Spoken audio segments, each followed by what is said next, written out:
ਵਾਰਸਾ packet ਇਹਨਾਂ ਦਾ ਕੰਟਰੀਆਂ ਦਾ ਸਮੂਹ ਸੀ ਜਿਹਨੂੰ ਰਸ਼ੀਆ ਲੀਡ ਕਰਦਾ ਸੀ ਔਰ ਦੂਜੇ ਪਾਸੇ ਨਾਟੋ ਸੀ ਜਿਹਨੂੰ ਅਮਰੀਕਾ ਲੀਡ ਕਰਦਾ ਸੀ। ਦੋਨਾਂ ਦੀ ਕੋਲਡ ਵਾਰ 'ਚ ਟਸਲ ਚੱਲਦੀ ਰਹੀ ਹੈ। USSR ਟੁੱਟ ਗਿਆ, ਰਸ਼ੀਆ ਰਹਿ ਗਿਆ ਤੇ ਬਾਕੀ ਇਹ ਛੋਟੇ-ਛੋਟੇ ਮੁਲਕ ਰਹਿ ਗਏ ਔਰ ਛੋਟੇ-ਛੋਟੇ ਮੁਲਕਾਂ ਨੇ ਹੌਲੀ-ਹੌਲੀ ਜੋ ਆਪਦੇ ਆਪ ਨੂੰ ਨਾਟੋ ਵੱਲ ਜਾਣਾ ਸ਼ੁਰੂ ਕਰਤਾ। ਇਸ ਤੇ ਰਸ਼ੀਆ ਨੂੰ ਕਾਫੀ ਤਕਲੀਫ ਹੋਈ। ਯੂਕਰੇਨ ਦੂਜੇ ਪਾਸੇ ਜਾਣਾ ਚਾਹੁੰਦਾ ਸੀ ਤੇ ਰਸ਼ੀਆ ਨੂੰ ਇਹ ਭਣਕ ਲੱਗੀ ਵੀ ਇਹ ਨਾਟੋ 'ਚ ਜੇ ਜੁਆਇਨ ਕਰ ਗਿਆ ਤਾਂ ਇਹਨੂੰ ਆਪਦੇ ਥੱਲੇ ਲਿਆਉਣਾ ਦੁਬਾਰਾ ਮੁਸ਼ਕਲ ਹੋਏਗਾ ਔਰ ਦੂਜਾ ਜਿਹੜੀਆਂ ਨਾਟੋ ਦੀਆਂ ਸੈਨਾਵਾਂ ਨੇ ਬਿਲਕੁਲ ਸਾਡੇ ਬੂਹੇ ਤੇ ਆ ਕੇ ਖੜ ਜਾਣਗੀਆਂ। ਰਸ਼ੀਆ ਨੇ ਇਹ ਐਕਸ਼ਨ ਕੀਤਾ ਔਰ ਦੂਜਾ ਯੂਕਰੇਨ ਦੇ ਅੰਦਰ ਬਹੁਤ ਸਾਰੀ ਰੂਸੀ ਸਪੀਕਿੰਗ ਪੋਪੂਲੇਸ਼ਨ ਹੈ, ਰੂਸ ਦਾ ਕਾਫੀ ਇਨਫਲੂਐਂਸ ਹੈ। ਯੂਕਰੇਨ ਦੀ ਫੌਜ ਟੋਟਲ ਜਿਹੜੀ 2.5 ਲੱਖ ਦੇ ਕਰੀਬ ਹੈ, 2,55,000 ਫੌਜੀ ਨੇ ਉਹਨਾਂ ਕੋਲੇ, ਜਦੋਂ ਕਿ ਰਸ਼ੀਆ ਕੋਲੇ 14 ਲੱਖ ਨੇ। ਹਵਾਈ ਜਹਾਜ਼ ਦੇਖੀ ਉਹਨਾਂ ਕੋਲ ਸਿਰਫ 400 ਨੇ ਤੇ ਰਸ਼ੀਆ ਕੋਲੇ 4,000 ਦੇ ਕਰੀਬ ਨੇ। ਹੱਲ ਜਿਹੜਾ ਹੈ ਉਹੀ ਹੋਏਗਾ ਜੋ ਕ੍ਰੀਮੀਆ ਦਾ ਹੋਇਆ ਸੀ। ਨਾਟੋ ਆਪਦੀਆਂ ਧਮਕੀਆਂ ਦਿੰਦਾ ਰਹੇਗਾ, ਸੈਂਕਸ਼ਨ ਲਾਉਂਦਾ ਰਹੇਗਾ ਔਰ ਰੂਸ ਯੂਕਰੇਨ ਤੇ ਕਬਜ਼ਾ ਕਰ ਲੇਗਾ। ਉੱਥੇ ਐਜੂਕੇਸ਼ਨ ਵੀ ਸਸਤੀ ਹੈ, 25-30 ਲੱਖ ਰੁਪਏ 'ਚ MBBS ਹੋ ਜਾਂਦੀ ਹੈ, ਜਿਹੜੀ ਇੰਡੀਆ 'ਚ ਕਰੋੜ 'ਚ ਹੁੰਦੀ ਹੈ। ਉਹਨਾਂ ਨੂੰ ਕੱਢਣਾ ਬੜਾ ਮਸਲਾ ਹੈ ਔਰ ਸਰਕਾਰ ਨੂੰ ਇੱਥੇ ਮਦਦ ਕਰਨੀ ਚਾਹੀਦੀ ਹੈ ਕਿ ਸਾਡੇ ਜਿਹੜੇ ਸ਼ਹਿਰੀ ਨੇ ਉਹਨਾਂ ਨੂੰ ਛੇਤੀ ਤੋਂ ਛੇਤੀ ਸੇਫਟੀ ਨਾਲ ਵਾਪਸ ਲਿਆਂਦਾ ਜਾਵੇ। रूस ਤੇ ਯੂਕਰੇਨ ਵਿਚਕਾਰ ਜਿਹੜੀ ਜੰਗ ਛਿੜ ਚੁੱਕੀ ਆ। ਤੁਹਾਨੂੰ ਦੱਸਦੇ ਹਾਲਾਤ ਜਿਹੜੇ ਦਿਨ ਬ ਦਿਨ ਜਿਹੜੇ ਨੇ ਬੱਤਰ ਬਣ ਚੁੱਕੇ ਨੇ। ਭਾਰਤੀ ਸਟੂਡੈਂਟਸ ਦੀ ਗੱਲ ਕਰੀਏ ਤਾਂ ਵੱਡੀ ਤਾਦਾਦ ਤੇ ਜਿਹੜੇ ਭਾਰਤੀ ਸਟੂਡੈਂਟ ਆ ਉਹ ਯੂਕਰੇਨ ਵਿੱਚ ਜਾਂਦੇ ਨੇ ਤੇ MBBS ਦੀ ਡਿਗਰੀ ਜਿਹੜੀ ਹੈ ਕਰਨ ਜਾਂਦੇ ਨੇ। ਪਰ ਜਿਹੜੇ ਕਿਹਾ ਜਾ ਰਿਹਾ ਕਿ ਹਜ਼ਾਰਾਂ ਦੀ ਤਾਦਾਦ ਤੇ ਜਿਹੜੇ ਭਾਰਤੀ ਸਟੂਡੈਂਟ ਆ ਹਜੇ ਵੀ ਯੂਕਰੇਨ ਵਿੱਚ ਜਿਹੜੇ ਫਸੇ ਹੋਏ ਨੇ। ਗੱਲਬਾਤ ਕਰਾਂਗੇ ਅੱਜ ਅਸੀਂ ਰੱਖਿਆ ਮਾਹਿਰ ਦਰਸ਼ਨ ਸਿੰਘ ਢਿੱਲੋਂ ਜੀ ਨਾਲ, ਜੋ ਕਿ ਕਾਰਗਿਲ ਦੀ ਜੰਗ ਵਿੱਚ ਵੀ ਉਹਨਾਂ ਨੇ ਹਿੱਸਾ ਲਿੱਤਾ ਸੀ, ਕਾਫੀ ਨੌਲੇਜ ਹੈ। ਗੱਲਬਾਤ ਕਰ ਲੈਂਦੇ ਆ ਕਿ ਜਿਹੜੇ ਕਿਸੇ ਵੇਲੇ ਰਸ਼ੀਆ ਵਿੱਚ ਜਿਹੜਾ ਯੂਕਰੇਨ ਆਂਦਾ ਸੀਗਾ ਤੇ ਹੁਣ ਜਿਹੜੇ ਆ ਜੰਗ ਜਿਹੜੀ ਛਿੜ ਚੁੱਕੀ ਹੈ, ਇਸ ਤਰ੍ਹਾਂ ਹਾਲਾਤ ਕਿਉਂ ਬਣੇ ਨੇ। ਗੱਲਬਾਤ ਕਰਨਾ ਸਰ, ਪਹਿਲਾ ਸਵਾਲ ਮੇਰਾ ਇਹ ਰਹੇਗਾ ਕਿ ਰੂਸ ਤੇ ਜਿਹੜਾ ਯੂਕਰੇਨ ਹੈ ਇੱਕ ਹੀ ਸੀਗੇ ਪਹਿਲਾਂ ਤੇ ਕਾਫੀ ਚੰਗੇ ਸਬੰਧ ਸੀਗੇ, ਪਰ ਹੁਣ ਇਸ ਤਰ੍ਹਾਂ ਹਾਲਾਤ ਬਣ ਗਏ ਆ। ਮੇਨ ਕਾਰਨ ਕੀ ਆ? ਦੇਖੋ, ਪਹਿਲਾਂ ਇਹ USSR ਹੁੰਦਾ ਸੀ। ਜਦੋਂ USSR ਹੁੰਦਾ ਸੀ, ਇੱਕ ਵਾਰਸਾ ਪੈਕਟ ਇਹਨਾਂ ਦਾ ਕੰਟਰੀਆਂ ਦਾ ਸਮੂਹ ਸੀ ਜਿਹਨੂੰ ਰਸ਼ੀਆ ਲੀਡ ਕਰਦਾ ਸੀ ਔਰ ਦੂਜੇ ਪਾਸੇ ਨਾਟੋ ਸੀ ਜਿਹਨੂੰ ਅਮਰੀਕਾ ਲੀਡ ਕਰਦਾ ਸੀ। ਦੋਨਾਂ ਦੀ ਕੋਲਡ ਵਾਰ 'ਚ ਟਸਲ ਚੱਲਦੀ ਰਹੀ ਹੈ ਔਰ ਜਿੱਥੇ ਵੀ ਇੱਕ ਕੰਟਰੀ ਇੱਕ ਪਾਸੇ ਹੁੰਦਾ ਸੀ, ਦੂਸਰਾ ਕੰਟਰੀ ਦੂਸਰੇ ਪਾਸੇ ਹੋ ਜਾਂਦਾ ਸੀ। ਉਸ ਤੋਂ ਬਾਅਦ USSR ਟੁੱਟ ਗਿਆ, ਰਸ਼ੀਆ ਰਹਿ ਗਿਆ ਤੇ ਬਾਕੀ ਇਹ ਛੋਟੇ-ਛੋਟੇ ਮੁਲਕ ਰਹਿ ਗਏ ਔਰ ਛੋਟੇ-ਛੋਟੇ ਮੁਲਕਾਂ ਨੇ ਹੌਲੀ-ਹੌਲੀ ਜੋ ਆਪਦੇ ਆਪ ਨੂੰ ਨਾਟੋ ਵੱਲ ਜਾਣਾ ਸ਼ੁਰੂ ਕਰਤਾ। ਇਸ ਤੇ ਰਸ਼ੀਆ ਨੂੰ ਕਾਫੀ ਤਕਲੀਫ ਹੋਈ। ਉਹਨਾਂ ਨੇ ਪਹਿਲਾਂ ਦੂਜੇ ਕੰਟਰੀ 'ਚ ਕ੍ਰੀਮੀਆ 'ਚ 2014-15 'ਚ ਇੱਦਾਂ ਹੀ ਹੋਇਆ, ਜਦੋਂ ਕ੍ਰੀਮੀਆ ਜਾਣਾ ਚਾਹੁੰਦਾ ਸੀ ਤੇ ਰਸ਼ੀਆ ਨੇ ਉਹਨਾਂ ਤੇ ਕਬਜ਼ਾ ਕਰ ਲਿਆ। ਹੁਣ ਵੀ ਜਦੋਂ ਯੂਕਰੇਨ ਦੂਜੇ ਪਾਸੇ ਜਾਣਾ ਚਾਹੁੰਦਾ ਸੀ ਤੇ ਰਸ਼ੀਆ ਨੂੰ ਇਹ ਭਣਕ ਲੱਗੀ ਵੀ ਇਹ ਨਾਟੋ 'ਚ ਜੇ ਜੁਆਇਨ ਕਰ ਗਿਆ ਤਾਂ ਇਹਨੂੰ ਆਪਦੇ ਥੱਲੇ ਲਿਆਉਣਾ ਦੁਬਾਰਾ ਮੁਸ਼ਕਲ ਹੋਏਗਾ ਔਰ ਦੂਜਾ ਜਿਹੜੀਆਂ ਨਾਟੋ ਦੀਆਂ ਸੈਨਾਵਾਂ ਨੇ ਬਿਲਕੁਲ ਸਾਡੇ ਬੂਹੇ ਤੇ ਆ ਕੇ ਖੜ ਜਾਣਗੀਆਂ। ਇਸ ਕਰਕੇ ਉਹਨਾਂ ਨੇ ਪ੍ਰੀਐਮਪਟ ਕਰਕੇ ਵੀ ਇਹ ਉਧਰ ਨਾ ਜਾਣ ਤੇ ਉਹਨਾਂ ਨੂੰ ਬਿਨਾਂ ਕਿਸੇ ਵਾਰਨਿੰਗ ਦਿੱਤੇ ਔਰ ਅੰਦਰ ਵੜ ਗਏ ਔਰ ਦੋ ਕੰਟਰੀ ਜੋ ਹੈ ਉਹ ਦੋ ਪ੍ਰਾਂਤ ਜਿਹੜੇ ਸੀ ਉਹਨਾਂ ਦੇ ਸੂਬੇ, ਉਹਨਾਂ ਨੂੰ ਇੰਡੀਪੈਂਡੈਂਟ ਘੋਸ਼ਿਤ ਕਰਤਾ ਜਿੱਥੇ ਕਿ ਪਹਿਲਾਂ ਹੀ ਰਸ਼ੀਅਨ ਮੈਜੋਰਿਟੀ ਸੀ। ਹੁਣ ਰਸ਼ੀਆ ਇਹ ਨਹੀਂ ਚਾਹੁੰਦਾ ਵੀ ਕੋਈ ਨਾਲ ਦਾ ਲੱਗਦਾ ਕੰਟਰੀ ਹੈ ਜਿਹੜਾ ਉਹ ਨਾਟੋ 'ਚ ਚਲਾ ਜਾਏ, ਕਿਉਂਕਿ ਨਾਟੋ ਆਏਗਾ ਤੇ ਉੱਥੇ ਫਿਰ ਨਿਊਕਲੀਅਰ ਵੈਪਨ ਲੈ ਕੇ ਆਏਗਾ, ਫਿਰ ਇਹਨਾਂ ਕੋਈ ਵੀ ਦੋਨੇ ਨਿਊਕਲੀਅਰ ਸ਼ਕਤੀਆਂ ਆਮਣੇ ਸਾਹਮਣੇ ਹੋਣ। ਇਸ ਕਰਕੇ ਰਸ਼ੀਆ ਨੇ ਇਹ ਐਕਸ਼ਨ ਕੀਤਾ ਔਰ ਦੂਜਾ ਯੂਕਰੇਨ ਦੇ ਅੰਦਰ ਬਹੁਤ ਸਾਰੀ ਰੂਸੀ ਸਪੀਕਿੰਗ ਪੋਪੂਲੇਸ਼ਨ ਹੈ, ਰੂਸ ਦਾ ਕਾਫੀ ਇਨਫਲੂਐਂਸ ਹੈ ਔਰ ਕਾਫੀ ਲੋਕ ਵੀ ਉੱਥੇ ਜਿਹੜੇ ਰੂਸ ਪੱਖੀ ਨੇ। ਇਸ ਕਰਕੇ ਉਹ ਵੀ ਨਹੀਂ ਚਾਹੁੰਦੇ ਵੀ ਅਸੀਂ ਦੂਜੇ ਪਾਸੇ ਨਾਟੋ ਨਾਲ ਜਾਈਏ ਤੇ ਸਾਡਾ ਫਿਰ ਤੂੰ ਮੈਂ ਲਗਾਤਾਰ ਜਿਹੜਾ ਸ਼ੁਰੂ ਹੋ ਜਾਏ ਔਰ ਇਹ ਅਫਗਾਨਿਸਤਾਨ ਵਾਂਗੂ ਬਣ ਜਾਏ ਕਿ ਦੋ ਦੇਸ਼ਾਂ ਦੀ ਲੜਾਈ ਦੇ ਵਿੱਚ ਯੂਕਰੇਨ ਪਿਸ ਜਾਵੇ। ਇਸ ਕਰਕੇ ਇਹ ਲੜਾਈ ਸ਼ੁਰੂ ਹੋਈ ਹੈ। ਉੱਥੋਂ ਦੇ ਜਿਹੜੇ ਪ੍ਰੈਜ਼ੀਡੈਂਟ ਨੇ ਉਹ ਵੀ ਪਹਿਲਾਂ ਕਲਾਕਾਰ ਹੀ ਹੁੰਦੇ ਸੀ ਤੇ ਬੜਾ ਸ਼ੌਕ ਆ ਉਹਨਾਂ ਨੂੰ ਯੂਨੀਫਾਰਮ ਪਾ ਕੇ ਬਾਰਡਰਾਂ 'ਤੇ ਜਾਣ ਦਾ, ਪਰ ਹਾਲਾਂਕਿ ਹੁਣ ਤਾਂ ਲੁਕੇ ਹੋਏ ਨੇ ਕਿਤੇ। ਤੇ ਇਸ ਕਰਕੇ ਉਹ ਦੁਬਾਰਾ ਚਾਹੁੰਦੇ ਨੇ ਵੀ ਅਸੀਂ ਇੱਕ ਜਿਹੜੀ ਇਨਫਲੂਐਂਸ ਹੈ, ਇੱਕ ਜਿਹੜਾ ਸੋਚ ਵਿਚਾਰਧਾਰਾ ਸਾਡੀ ਰਸ਼ੀਆ ਨਾਲ ਰਹੇ। ਲੋਕ ਵੀ ਚਾਹੁੰਦੇ ਨੇ ਤੇ ਰਸ਼ੀਆ ਵੀ ਚਾਹੁੰਦਾ। ਇਸ ਕਰਕੇ ਇਹ ਲੜਾਈ ਦੀ ਜੜ ਹੈ। ਸਰ, ਪ੍ਰੈਜ਼ੈਂਟ ਹਾਲਾਤ ਦੀ ਗੱਲ ਕਰ ਲੈਂਦੇ ਆ ਕਿ ਰਸ਼ੀਆ ਜਿਹੜੀ ਫੌਜ ਆ ਯੂਕਰੇਨ ਵਿੱਚ ਘੁਸ ਚੁੱਕੀ ਆ, 에ਅਰਬੇਸ ਜਿਹੜੀ ਡਿਸਟਰੋਏ ਕਰ ਚੁੱਕੀ ਆ। ਪ੍ਰੈਜ਼ੈਂਟ ਸਿਨੈਰੀਓ ਕੀ ਬਣਿਆ ਯੂਕਰੇਨ ਦੇ ਵਿੱਚ? ਦੇਖੋ, ਸਭ ਤੋਂ ਪਹਿਲਾਂ ਤਾਂ ਸਾਨੂੰ ਜਿਹੜਾ ਖਤਰਾ ਸੀ ਵੀ ਜੇ ਨਾਟੋ ਆ ਗਿਆ, ਨਾਟੋ ਜਿਸ ਤਰ੍ਹਾਂ ਕਹਿ ਰਿਹਾ ਸੀ ਅਸੀਂ ਖੜਾਂਗੇ, ਉਹ ਉਹਨਾਂ ਨੇ ਵਾਪਸ ਲੈ ਲਈ ਕਿ ਸਟੇਟਮੈਂਟ ਅਸੀਂ ਫਿਜ਼ੀਕਲੀ ਇਨਵੋਲਵਡ ਨਹੀਂ ਹੋਵਾਂਗੇ। ਉਸ ਤੋਂ ਜਿਹੜਾ ਦੋ ਵੱਡੇ ਗਰੁੱਪਾਂ ਦੀ ਲੜਾਈ ਵਰਲਡ ਵਾਰ ਵੱਲ ਵਧਣ ਦੀ ਅੰਦੇਸ਼ਾ ਸੀ ਉਹ ਟਲ ਗਿਆ।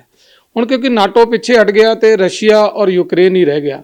ਹੁਣ ਰਸ਼ੀਆ ਔਰ ਯੂਕਰੇਨ ਦਾ ਕੋਈ ਮੁਕਾਬਲਾ ਨਹੀਂ ਹੈ। ਜੇ ਆਪਾਂ ਦੇਖੇ ਜੇ ਯੂਕਰੇਨ ਦੀ ਫੌਜ ਟੋਟਲ ਜਿਹੜੀ 2.5 ਲੱਖ ਦੇ ਕਰੀਬ ਹੈ, 2,55,000 ਫੌਜੀ ਨੇ ਉਹਨਾਂ ਕੋਲੇ, ਜਦੋਂ ਕਿ ਰਸ਼ੀਆ ਕੋਲੇ 14 ਕੁ ਲੱਖ ਨੇ। ਹਵਾਈ ਜਹਾਜ਼ ਦੇਖੀਏ ਉਹਨਾਂ ਕੋਲ ਸਿਰਫ 400 ਨੇ ਤੇ ਰਸ਼ੀਆ ਕੋਲੇ 4,000 ਦੇ ਕਰੀਬ ਨੇ। ਇਸ ਕਰਕੇ ਕੋਈ ਮੁਕਾਬਲਾ ਨਹੀਂ ਹੈ। ਰਸ਼ੀਅਨ ਫੌਜਾਂ ਹੁਣ ਕੀਵ ਜੋ ਉਹਨਾਂ ਦੀ ਕੈਪੀਟਲ ਹੈ ਉਹਦੇ ਆਲੇ ਦੁਆਲੇ ਪਹੁੰਚ ਗਈਆਂ ਨੇ। ਸਾਰੇ ਜਿਹੜੇ ਸੈਨਿਕ ਠਿਕਾਣੇ ਨੇ ਉਹਨਾਂ ਨੇ ਬੰਬਾਰੀ ਕਰਕੇ ਬਰਬਾਦ ਕਰਤੇ ਨੇ। ਇੰਟਰਨੈਸ਼ਨਲ 에ਅਰਪੋਰਟ ਬੰਦ ਹੋ ਗਿਆ। ਹੁਣ ਇਹ ਕੁਝ ਦਿਨਾਂ ਦੀ ਗੱਲ ਹੈ, 1 ਜਾਂ 2 ਦਿਨ ਦੀ ਵੀ, ਉਹ ਪੂਰੇ ਕੀਵ ਤੇ ਕਬਜ਼ਾ ਹੋ ਗਿਆ, ਮਤਲਬ ਇਹਦਾ ਯੂਕਰੇਨ ਤੇ ਕਬਜ਼ਾ ਹੋ ਗਿਆ। ਔਰ ਉਸ ਤੋਂ ਬਾਅਦ ਰਸ਼ੀਆ ਆਪਦੇ ਟਰਮਸ ਤੇ ਆਪਦੀ ਤਰ੍ਹਾਂ ਦੀ ਗਵਰਨਮੈਂਟ ਬਣਾ ਕੇ ਉਸ ਨੂੰ ਇੰਡੀਪੈਂਡੈਂਟ ਡਿਕਲੇਅਰ ਕਰ ਦੇਗਾ, ਤਾਂ ਕਿ ਜਿਹੜਾ ਰਸ਼ੀਆ ਦਾ ਆਪਦਾ ਇਨਫਲੂਐਂਸ ਹੈ ਉੱਥੇ ਯੂਕਰੇਨ ਤੇ ਬਣਿਆ ਰਹੇ। ਜਦੋਂ ਜੰਗ ਸ਼ੁਰੂ ਹੋਈ ਸੀ ਉਸ ਦੌਰਾਨ ਜਿਹੜਾ ਵਾ ਪਹਿਲੇ ਹੀ ਰਸ਼ੀਆ ਵੱਲੋਂ ਇੱਕ ਵੱਡਾ, ਰਸ਼ੀਆ ਦੇ ਪ੍ਰੈਜ਼ੀਡੈਂਟ ਵਲਾਦੀਮੀਰ ਪੁਤਿਨ ਵੱਲੋਂ ਵੱਡਾ ਬਿਆਨ ਆਇਆ ਸੀਗਾ ਕਿ ਜਿਹੜਾ ਵੀ ਦੇਸ਼ ਯੂਕਰੇਨ ਦਾ ਸਾਥ ਦੇਵੇਗਾ ਉਸ ਦਾ ਜਿਹੜਾ ਅੰਜਾਮ ਬਹੁਤ ਬੁਰਾ ਹੋਣ ਵਾਲਾ ਵਾ। ਇਹਦਾ ਅਸੀਂ ਸਰ ਕੀ ਮਤਲਬ ਸਮਝੀਏ? ਦੇਖੋ, ਉਹਨਾਂ ਨੇ ਇੱਕ ਸ਼ਰੇਆਮ ਧਮਕੀ ਦਿੱਤੀ ਸੀ ਕਿ ਜਿਹੜਾ ਸਾਡੇ ਵਿਚਾਲੇ ਆਏਗਾ ਅਸੀਂ ਉਸ ਦੇ ਨਾਲ, ਉਹ ਸਾਨੂੰ ਚੈਲੰਜ ਕਰੇਗਾ। ਉਹ ਯੂਕਰੇਨ ਦੀ ਹੈਲਪ ਨਹੀਂ ਉਹ ਕਰੇਗਾ, ਉਹ ਸਾਨੂੰ ਚੈਲੰਜ ਕਰ ਰਿਹਾ। ਕਿਉਂਕਿ ਰਸ਼ੀਆ 'ਚ ਪਹਿਲੀ ਗੱਲ ਤਾਂ ਵਲਾਦੀਮੀਰ ਪੁਤਿਨ ਜਿਹੜੇ ਨੇ ਬੜੇ ਵੱਡੇ ਨੇਤਾ ਨੇ। ਸਟਾਲਿਨ ਤੋਂ ਬਾਅਦ ਸਭ ਤੋਂ ਸਟਰੋਂਗ ਨੇਤਾ ਉਹੀ ਨੇ। ਦੂਜਾ, ਰਸ਼ੀਆ ਕੋਲੇ ਵੀਟੋ ਪਾਵਰ ਹੈ। ਤੁਸੀਂ UN 'ਚ ਕੋਈ ਵੀ ਮਤਾ ਉਹਨਾਂ ਦੇ ਖਿਲਾਫ ਪਾਸ ਕਰੋ ਤੇ ਉਹ ਵੀਟੋ ਕਰ ਸਕਦੇ ਨੇ। ਇਸ ਕਰਕੇ ਉਹਨੂੰ ਪਤਾ ਹੈ ਵੀ ਨਾ ਤਾਂ ਕੋਈ UN ਮੇਰੇ ਖਿਲਾਫ ਕੁਝ ਕਰ ਸਕਦਾ ਤੇ ਨਾ ਕੋਈ ਕੰਟਰੀ ਦੂਸਰਾ ਕਰ ਸਕਦਾ। ਦੂਸਰਾ, ਉਹਨਾਂ ਨੇ ਵੀ ਸ਼ਾਇਦ ਇਹ ਨਬਜ਼ ਜਿਹੜੀ ਫੜ ਲਈ ਹੈ ਅਮਰੀਕਾ ਦੀ। ਅਮਰੀਕਾ ਨੇ ਕਦੇ ਵੀ ਕੋਈ ਲੜਾਈ ਆਪਦੀ ਧਰਤੀ ਤੇ ਨਹੀਂ ਲੜੀ। ਅਮਰੀਕਾ ਬਾਹਰਲੀਆਂ ਧਰਤੀਆਂ ਤੇ ਜਾ ਕੇ ਲੜਾਈ ਲੜਦਾ ਹੈ ਤੇ ਅਮਰੀਕਾ ਦੇ ਜਿਹੜੇ ਸ਼ਹਿਰੀ ਨੇ ਅੱਜ ਉਹ ਖੁਦ ਪਰੇਸ਼ਾਨ ਨੇ। ਅਫਗਾਨਿਸਤਾਨ ਤੋਂ ਬੜੀ ਮੁਸ਼ਕਿਲ ਨਾਲ ਨਿਕਲੇ ਨੇ ਉਹ, ਤੇ ਉਹ ਨਹੀਂ ਚਾਹੁੰਦੇ ਵੀ ਸਾਡਾ ਅਮਰੀਕਾ ਦੁਬਾਰਾ ਜਾ ਕੇ ਯੂਕਰੇਨ 'ਚ ਇੱਕ ਹੋਰ ਅਫਗਾਨਿਸਤਾਨ 'ਚ ਫਸ ਜੇ, ਜਿਸ ਦਾ ਬੋਝ ਅਮਰੀਕਾ ਉੱਤੇ ਪਏ। ਨਾ ਹੀ ਯੂਰਪ ਦੇ ਕੋਈ ਦੇਸ਼ ਚਾਹੁੰਦੇ ਨੇ। ਇਸ ਕਰਕੇ ਹੱਲ ਜਿਹੜਾ ਹੈ ਉਹੀ ਹੋਏਗਾ ਜੋ ਕ੍ਰੀਮੀਆ ਦਾ ਹੋਇਆ ਸੀ। ਨਾਟੋ ਆਪਦੀਆਂ ਧਮਕੀਆਂ ਦਿੰਦਾ ਰਹੇਗਾ, ਸੈਂਕਸ਼ਨ ਲਾਉਂਦਾ ਰਹੇਗਾ ਔਰ ਰੂਸ ਯੂਕਰੇਨ ਤੇ ਕਬਜ਼ਾ ਕਰ ਲੇਗਾ। ਇਸੇ ਤਰ੍ਹਾਂ 2014-15 'ਚ ਜਿਸ ਤਰ੍ਹਾਂ ਕ੍ਰੀਮੀਆ ਤੇ ਹੋਇਆ ਸੀ। ਸਰ, ਅੱਜ ਕੱਲ੍ਹ ਦੇ ਟਾਈਮ ਤੇ ਜਿਹੜਾ ਵਾ ਜੰਗ ਕੋਈ ਵੀ ਨਹੀਂ ਚਾਹੁੰਦਾ, ਕਿਉਂਕਿ ਨਿਊਕਲੀਅਰ ਵੈਪਨ ਜਿਹੜਾ ਬੜਾ ਸਟਰੋਂਗ ਵੈਪਨ ਹੈ। ਜੰਗ ਕੋਈ ਨਹੀਂ ਚਾਹੁੰਦਾ, ਹਰ ਦੇਸ਼ ਜਿਹੜਾ ਸ਼ਾਂਤੀ ਚਾਹੁੰਦਾ। ਪਰ ਫਿਰ ਵੀ ਜਿਹੜਾ ਵਾ ਕਿਤੇ ਨਾ ਕਿਤੇ USA ਦੀ ਗੱਲ ਕਰੀਏ, ਜਾਪਾਨ ਦੀ ਗੱਲ ਕਰੀਏ, ਜਰਮਨੀ ਜਾਂ ਫਿਰ ਕੈਨੇਡਾ ਦੀ, ਕਿਤੇ ਨਾ ਕਿਤੇ ਉਹ ਵੀ ਯੂਕਰੇਨ ਦਾ ਸਾਥ ਦਿੰਦੇ ਹੋਏ ਨਜ਼ਰ ਆ ਰਹੇ ਨੇ। ਨਹੀਂ, ਉਹ ਸਾਥ ਤੇ ਜ਼ਰੂਰ ਦੇ ਰਹੇ ਨੇ, ਪਰ ਉਹ ਗੱਲਾਂ ਬਾਤਾਂ ਵਾਲੇ ਸਾਥ ਨਾਲ ਗੱਲ ਨਹੀਂ ਬਣਦੀ ਹੈ। ਉਹ ਫਿਜ਼ੀਕਲੀ ਇਨਵੋਲਵ ਵੀ ਨਹੀਂ ਹੁੰਦੇ। ਬਾਕੀ ਜੰਗ, ਮੈਂ ਤੁਹਾਡੀ ਗੱਲ ਨਾਲ ਸਹਿਮਤ ਹਾਂ ਵੀ ਜੰਗ ਕਿਸੇ ਲਈ ਮਸਲੇ ਦਾ ਹੱਲ ਨਹੀਂ ਹੈ। ਪਰ ਕਈ ਵਾਰੀ ਜੰਗ ਤੁਹਾਡੇ ਤੇ ਥੋਪੀ ਜਾਂਦੀ ਹੈ। ਆਪਦੇ ਦੇਸ਼ ਦੇ ਇੰਟਰਸਟ ਨੂੰ ਦੇਖਦੇ ਹੋਏ ਤੁਹਾਨੂੰ ਜੰਗ ਲੜਨੀ ਪੈਂਦੀ ਹੈ। ਜੇ ਜੰਗ ਨਾ ਲੜਦੇ ਤੇ ਸ਼ਾਇਦ ਬੰਗਲਾਦੇਸ਼ ਨਾ ਪੈਦਾ ਹੁੰਦਾ, ਤੇ ਜੇ ਅੱਜ ਆਪਾਂ ਜੰਗ ਨਾ ਲੜੀਏ ਤੇ ਸ਼ਾਇਦ ਸਾਰਾ JNK ਵੀ ਗਵਾ ਦਈਏ, ਸੈਚਨ ਵੀ ਗਵਾ ਦਈਏ। ਜੰਗ ਤੁਹਾਨੂੰ ਦੇਸ਼ ਦੇ ਇੰਟਰਸਟ ਦੇਖਦੇ ਹੋਏ ਲੜਨੀ ਪੈਂਦੀ ਹੈ ਔਰ ਹਰ ਦੇਸ਼ ਲੜਦਾ ਹੈ। ਇਸ ਤਰ੍ਹਾਂ ਹੀ ਆਪਦਾ ਸਮਰਾਜ ਉਹ ਕਾਇਮ ਕਰਦੇ ਨੇ। ਰਸ਼ੀਆ ਨੇ ਵੀ ਇਸ ਤਰ੍ਹਾਂ ਕਾਇਮ ਕੀਤਾ। ਹੁਣ ਰਸ਼ੀਆ ਇਹ ਨਹੀਂ ਚਾਹੁੰਦਾ ਵੀ ਕੱਲ੍ਹ ਨੂੰ ਇਹ ਛੋਟੀ ਜੰਗ ਨੂੰ ਅਵੋਇਡ ਕਰਕੇ ਸਾਨੂੰ ਵੱਡੀ ਜੰਗ ਦੀ ਤਿਆਰੀ ਕਰਨੀ ਪਵੇ, ਕਿਉਂਕਿ ਨਾਟੋ ਦੀਆਂ ਸੈਨਾਵਾਂ ਬਿਲਕੁਲ ਨਾਲ ਆ ਕੇ ਬੈਠ ਜਾਣਗੀਆਂ। ਕੱਲ੍ਹ ਨੂੰ ਜੇ ਚਾਈਨਾ ਬੰਗਲਾਦੇਸ਼ ਤੇ ਜਾਂ ਨੇਪਾਲ ਤੇ ਕਬਜ਼ਾ ਕਰ ਲੇ ਤੇ ਸਾਡੇ ਵਾਸਤੇ ਵੱਡੀ ਸਰਦਰਦੀ ਹੋਵੇਗੀ। ਇਸ ਕਰਕੇ ਅਸੀਂ ਵੀ ਨਹੀਂ ਚਾਹਾਂਗੇ ਕਿ ਸਾਡੇ ਗਵਾਂਢੀ ਮੁਲਕ 'ਚ ਜੋ ਛੋਟਾ ਮੋਟਾ ਵੀ ਬੇਸ਼ੱਕ ਹੋਵੇ ਵੀ ਕੋਈ ਬਾਹਰਲੀ ਫੌਜ ਆ ਕੇ ਬੈਠ ਜੇ ਔਰ ਸਾਡੇ ਲਈ ਸਰਦਰਦੀ ਹੋਵੇ। ਇਹੋ ਕੰਮ ਰਸ਼ੀਆ ਨੇ ਕੀਤਾ ਤੇ ਉਹਦੇ 'ਚ ਉਹਨਾਂ ਨੇ ਸਕਸੈਸਫੁਲ ਹੋ ਹੀ ਜਾਣਾ। ਸਰ, ਭਾਰਤ ਸਰਕਾਰ ਦਾ ਕੀ ਰੋਲ ਰਹੇਗਾ? ਕਿਉਂਕਿ ਭਾਰਤ ਜਿਹੜਾ ਵਾ ਰਸ਼ੀਆ ਦੇ ਕਾਫੀ ਡਿਪੈਂਡੈਂਟ ਹੈ। ਕਾਫੀ ਆਰਮਸ, ਮਿਸਾਈਲ ਦੀ ਗੱਲ ਕਰੀਏ ਜਾਂ 에ਅਰਕ੍ਰਾਫਟ ਦੀ ਗੱਲ ਕਰੀਏ, ਰਸ਼ੀਆ ਤੋਂ ਸਾਰਾ ਆਉਂਦਾ। ਦੂਜੇ ਪਾਸੇ ਯੂਕਰੇਨ ਦੀ ਜਿਹੜੀ ਵੱਡੀ ਤਾਦਾਦ ਤੇ ਜਿਹੜੇ ਭਾਰਤੀ ਸਟੂਡੈਂਟਸ ਹੈ ਉਹ ਅਜੇ ਫਸੇ ਹੋਏ ਨੇ। ਭਾਰਤ ਦਾ ਕੀ ਇਸ ਵਕਤ ਰੋਲ ਰਹੂਗਾ? ਦੇਖੋ, ਪਹਿਲਾਂ ਤਾਂ ਆਪਾਂ ਭਾਰਤ ਤੇ ਅਸਰ ਦੀ ਗੱਲ ਕਰਦੇ ਹਾਂ। ਸਾਡੇ ਤੇ ਕੀ ਅਸਰ ਪਏਗਾ? ਦੇਖੋ, ਸਾਡੇ ਦੋਨਾਂ ਦੇਸ਼ਾਂ ਨਾਲ ਚੰਗੇ ਸੰਬੰਧ ਨੇ। ਯੂਰਪ ਨਾਲ ਵੀ ਨੇ, ਯੂਕਰੇਨ ਨਾਲ ਵੀ ਨੇ, ਰੂਸ ਨਾਲ ਵੀ ਨੇ। ਇਸ ਕਰਕੇ ਅਸੀਂ ਕਿਸੇ ਦਾ ਪੱਖ ਕਲੀਅਰ ਕੱਟ ਨਹੀਂ ਲੈ ਸਕਦੇ, ਕਿਉਂਕਿ ਉਸ ਦਾ ਸਾਨੂੰ ਲੰਬੇ ਸਮੇਂ ਤੇ ਨੁਕਸਾਨ ਹੋਊਗਾ। ਦੂਜਾ, ਸਾਡੇ ਤੇ ਅਸਰ ਜੋ ਹੋਊਗਾ, ਸਾਡਾ ਬਹੁਤ ਸਾਰਾ ਡਿਫੈਂਸ ਦਾ ਮਟੀਰੀਅਲ ਹੈ ਜਿਹੜਾ ਯੂਕਰੇਨ ਔਰ ਰਸ਼ੀਆ ਤੋਂ ਆਉਂਦਾ ਹੈ। ਨੇਵੀ ਦਾ, 에ਅਰਫੋਰਸ ਦਾ, ਫੌਜ ਦਾ ਵੀ ਥੋੜ੍ਹਾ ਬਹੁਤ ਆਉਂਦਾ ਹੈ, ਤੇ ਉਹਦੀ ਸਪੇਅਰ ਦੀ ਪ੍ਰੋਬਲਮ ਆਏਗੀ। ਉਹ ਸਾਡੇ ਲਈ ਇੱਕ ਮੁਸੀਬਤ ਹੋਏਗੀ। ਨੰਬਰ 2 ਹੈ ਜੋ ਸਾਡੇ ਆਇਲ ਦੇ ਪ੍ਰਾਈਸ ਜਿਹੜੇ ਵਧਣਗੇ, ਸਭ ਤੋਂ ਵੱਡੀ ਸੱਟ ਸਾਡੇ ਤੇ ਪਏਗੀ। ਭਾਰਤ ਵਿੱਚ ਤੁਹਾਨੂੰ ਪਤਾ ਵੀ ਤੇਲ ਦੀਆਂ ਕੀਮਤਾਂ ਨੂੰ ਪਹਿਲਾਂ ਹੀ ਅੱਗ ਲੱਗੀ ਹੋਈ ਹੈ। 100 ਦੇ ਨੇੜੇ ਪੈਟਰੋਲ ਪਹੁੰਚਿਆ ਔਰ ਜਿਹੜਾ ਹੁਣ $85 ਤੋਂ $106 ਪਹੁੰਚ ਗਿਆ। 2014 ਤੋਂ ਬਾਅਦ $106 ਕ੍ਰਾਸ ਕੀਤਾ ਹੈ ਪੈਟਰੋਲ ਦਾ ਇੰਟਰਨੈਸ਼ਨਲ ਪ੍ਰਾਈਸ। ਇਸ ਦੇ ਨਾਲ ਭਾਰਤ ਵਿੱਚ 8-9 ਰੁਪਏ ਡੀਜ਼ਲ ਪੈਟਰੋਲ ਦਾ ਰੇਟ ਵਧਣਾ ਤੈਅ ਹੈ। ਇੱਕ ਬੜੀ ਵੱਡੀ ਮਾਰ ਹੋਏਗੀ ਭਾਰਤੀ ਜਨਤਾ ਨੂੰ, ਸਾਰੇ ਲੋਕਾਂ ਨੂੰ। ਔਰ ਜਦੋਂ ਇਹ ਚੀਜ਼ਾਂ ਵਧਣਗੀਆਂ, ਟਰਾਂਸਪੋਰਟ ਵਧੇਗੀ, ਰੇਲਵੇ ਵਧੇਗੀ ਤੇ ਮਹਿੰਗਾਈ ਹਰੇਕ ਚੀਜ਼ 'ਚ ਵਧੇਗੀ। ਤੀਸਰੀ ਗੱਲ ਹੈ, ਚਾਈਨਾ ਰਸ਼ੀਆ ਦੀ ਸਪੋਰਟ ਕਰ ਰਿਹਾ ਹੈ। ਜੇ ਅਸੀਂ ਕਿਸੇ ਦਾ ਪੱਖ ਲੈਂਦੇ ਹਾਂ ਯੂਕਰੇਨ ਦਾ ਤੇ ਰਸ਼ੀਆ ਸਾਡੇ ਤੋਂ ਨਾਰਾਜ਼ ਹੁੰਦਾ ਹੈ ਤੇ ਕੱਲ ਨੂੰ ਰਸ਼ੀਆ ਔਰ ਚਾਈਨਾ ਇਕੱਠੇ ਹੁੰਦੇ ਨੇ, ਔਰ ਜਦੋਂ ਸਾਡਾ ਚਾਈਨਾ ਨਾਲ ਕਨਫਲਿਕਟ ਹੈ ਤੇ ਅਸੀਂ ਰਸ਼ੀਆ ਤੋਂ ਕੋਈ ਮਦਦ ਦੀ ਉਮੀਦ ਨਹੀਂ ਕਰ ਸਕਦੇ। ਚੌਥਾ, ਜਿਹੜੀ ਮਹੱਤਵਪੂਰਨ ਇਮੀਡੀਏਟ ਸਾਨੂੰ ਜਿਹੜੀ ਹੁਣ ਪ੍ਰੋਬਲਮ ਹੈ, ਸਾਡੇ ਬਹੁਤ ਸਾਰੇ ਸਟੂਡੈਂਟ, ਬਹੁਤ ਸਾਰੇ ਵਪਾਰੀ ਯੂਕਰੇਨ ਔਰ ਰਸ਼ੀਆ ਜਾਂਦੇ ਨੇ। ਯੂਕਰੇਨ ਤੇ ਇੱਕ ਮੈਡੀਕਲ ਹੱਬ ਹੈ ਜਿੱਥੇ ਸਟੂਡੈਂਟ MBBS ਕਰਨ, ਜਿਨ੍ਹਾਂ ਨੂੰ ਐਡਮਿਸ਼ਨ ਇੱਥੇ ਨਹੀਂ ਮਿਲਦੀ, ਉੱਥੇ ਜਾਂਦੇ ਨੇ, ਔਰ ਉੱਥੇ ਐਜੂਕੇਸ਼ਨ ਵੀ ਸਸਤੀ ਹੈ, 25-30 ਲੱਖ ਰੁਪਏ 'ਚ MBBS ਹੋ ਜਾਂਦੀ ਹੈ, ਜਿਹੜੀ ਇੰਡੀਆ 'ਚ ਕਰੋੜ 'ਚ ਹੁੰਦੀ ਹੈ, ਤੇ ਬਹੁਤ ਸਾਰੇ ਸਟੂਡੈਂਟ ਉੱਥੇ ਜਾਂਦੇ ਨੇ। ਹੁਣ ਉੱਥੇ ਤਕਰੀਬਨ 25,000 ਦੇ ਕਰੀਬ ਸਾਡੇ ਹਿੰਦੁਸਤਾਨੀ ਨੇ, ਜਿਨ੍ਹਾਂ 'ਚੋਂ 65 ਕੁ ਪੰਜਾਬ ਦੇ ਸਟੂਡੈਂਟ ਵੀ ਨੇ। ਅਸੀਂ ਉਹਨਾਂ ਨੂੰ ਕਿੱਦਾਂ ਕੱਢੀਏ?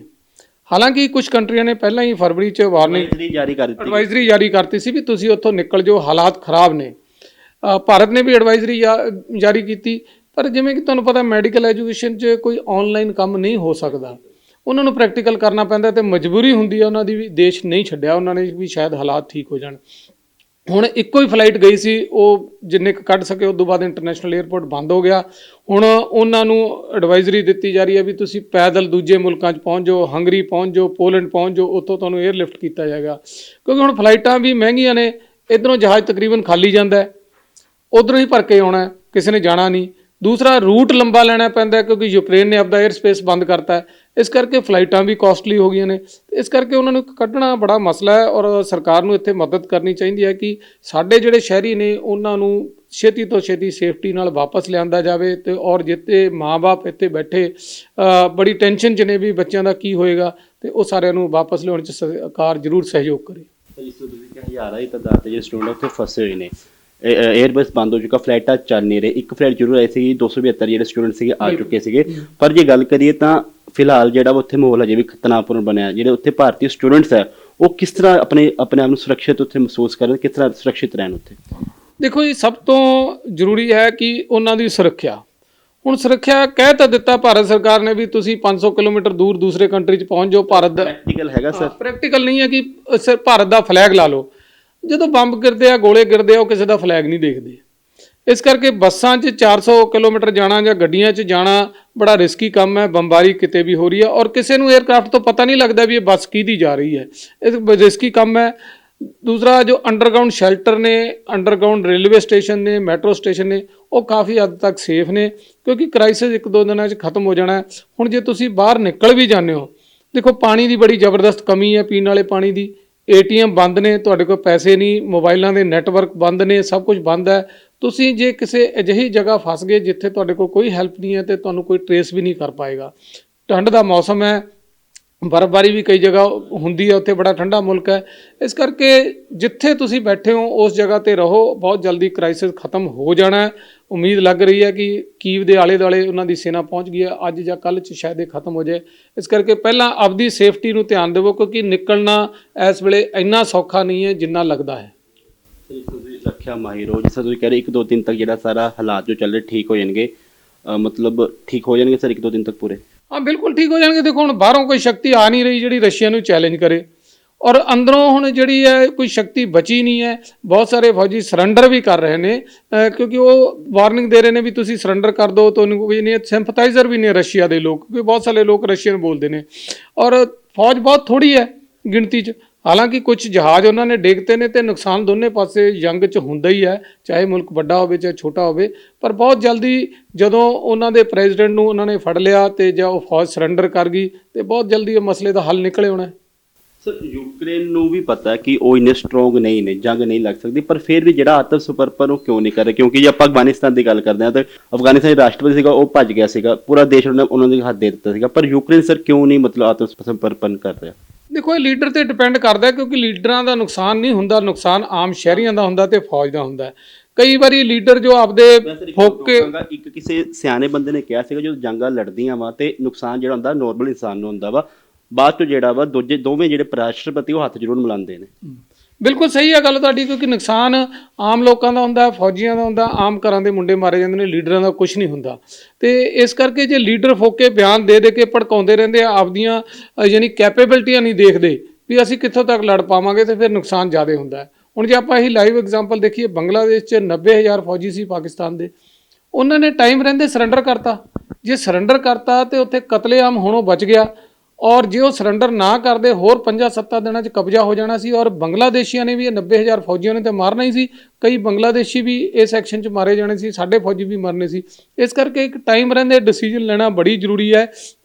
ਹਰ ਕੰਟਰੀ ਕਰਦਾ ਰਿਹਾ। ਜਾਪਾਨ ਨੇ ਸਰੈਂਡਰ ਕੀਤਾ ਹੈ ਵੀ ਇੱਕ ਲਿਮਿਟ ਆ ਜਾਂਦੀ ਹੈ ਜਦੋਂ ਵੀ ਹੁਣ ਇਸ ਤੋਂ ਅੱਗੇ ਲੜਾਈ ਲੜਨਾ, ਅਸੀਂ ਆਪਦੇ ਮੁਲਕ ਨੂੰ ਖਤਮ ਕਰਨ ਤਬਾਹੀ ਵੱਲ ਲੈ ਜਾਣਾ ਤੇ ਆਪਦੇ ਲੋਕਾਂ ਬਾਰੇ ਸੋਚਣਾ ਪੈਂਦਾ ਹੈ। ਆਪਦੀ ਈਗੋ ਛੱਡਣੀ ਪੈਂਦੀ ਹੈ, ਆਪਦੇ ਪ੍ਰੈਸਟੀਜ ਛੱਡਣੇ ਪੈਂਦੇ ਨੇ, ਆਪਦੇ ਫੋਕੇ ਦਾਅਵੇ ਛੱਡਣੇ ਪੈਂਦੇ ਨੇ ਤੇ ਛੱਡ ਦੇਣੇ ਚਾਹੀਦੇ ਨੇ ਤਾਂ ਕਿ ਸ਼ਾਂਤੀ ਆਵੇ। ਸੋ ਮੇਰਾ ਆਖਰੀ ਸਵਾਲ ਹੈ, ਜੋ ਹਾਲਾਤ ਚੱਲ ਰਹੇ ਨੇ ਭਾਰਤ ਦੀ ਅਰਥ ਵਿਵਸਥਾ ਨੂੰ ਕਿੰਨਾ ਕੁ ਨੁਕਸਾਨ ਹੋਊਗਾ ਤੇ ਕਦ ਤੱਕ ਜਿਹੜੀ ਅਰਥ ਵਿਵਸਥਾ ਫਿਰ ਤੋਂ ਨੋਰਮਲ ਹੋਣ ਦੀ ਉਮੀਦ ਹੈਗੀ ਹੈ? ਦੇਖੋ ਜੀ, ਅਰਥ ਵਿਵਸਥਾ ਨੂੰ ਤਾਂ ਨੁਕਸਾਨ ਹੋਊਗਾ। ਜਿਸ ਤਰ੍ਹਾਂ ਮੈਂ ਕਿਹਾ ਵੀ 500 ਕਰੋੜ ਦੀ ਐਕਸਪੋਰਟ ਤਾਂ ਇਕੱਲੇ ਪੰਜਾਬ 'ਚੋਂ ਹੈ। ਮੈਨੂੰ ਲੱਗਦਾ ਵੀ ਸਾਰੇ ਇੰਡੀਆ 'ਚੋਂ 2-2.5 ਹਜ਼ਾਰ ਕਰੋੜ ਦੀ ਐਕਸਪੋਰਟ ਹੋਏਗੀ, ਉਹ ਠੱਪ ਹੋ ਗਈ ਹੈ। ਜਿਹੜਾ ਆਪਣਾ ਐਕਸਪੋਰਟ ਕਾਰਪੋਰੇਸ਼ਨ ਹੈ ਉਹਨਾਂ ਨੇ ਗਰੰਟੀਆਂ ਦੇਣੀਆਂ ਬੰਦ ਕਰਤੀਆਂ ਤੇ ਮਾਲ ਨਹੀਂ ਜਾਊਗਾ ਬਾਹਰ। ਤੇਲ ਦੇ ਰੇਟ ਵਧਣਗੇ ਤੇ ਸਾਡੀ ਸਾਰੀ ਅਰਥ ਵਿਵਸਥਾ ਹਿੱਲ ਜਾਏਗੀ, ਕਿਉਂਕਿ ਤੇਲ ਇੱਕ ਇਹੋ ਜਿਹੀ ਚੀਜ਼ ਹੈ ਜਿਹਦੇ ਨਾਲ ਹਰੇਕ ਚੀਜ਼ ਡਿਪੈਂਡੈਂਟ ਹੈ। ਅਰਥ ਵਿਵਸਥਾ ਹਿੱਲੇਗੀ ਔਰ ਸਾਡੇ ਤੇ ਬਹੁਤ ਜ਼ਿਆਦਾ ਅਸਰ ਪਏਗਾ, ਸਪੇਅਰ ਪਾਰਟ ਦਾ, ਟੂਰਿਜ਼ਮ ਦਾ, ਹਰ ਚੀਜ਼ ਦਾ ਸਾਡੇ ਤੇ ਅਸਰ ਪਏਗਾ ਔਰ ਇਹ ਲੰਬਾ ਅਸਰ ਰਹੇਗਾ ਕਰੋਨੇ ਵਾਂਗ। ਇਸ ਚੋਂ ਉੱਭਰਨ ਲਈ ਭਾਰਤ ਦਾ ਛੱਡੋ ਬਾਕੀ ਸਾਰੇ ਮੁਲਕ ਨੂੰ ਵੀ ਬਹੁਤ ਜ਼ਿਆਦਾ ਟਾਈਮ ਲੱਗੇਗਾ, ਤਕਰੀਬਨ ਸਾਲ 2 ਸਾਲ ਇਸ ਜਿਹੜੇ ਪ੍ਰਾਈਸਿਸ ਨੂੰ ਡਾਊਨ ਹੋਣ 'ਚ ਤੇ ਨਾਰਮਲਸੀ ਹੋਣ 'ਚ ਲੱਗੇਗਾ।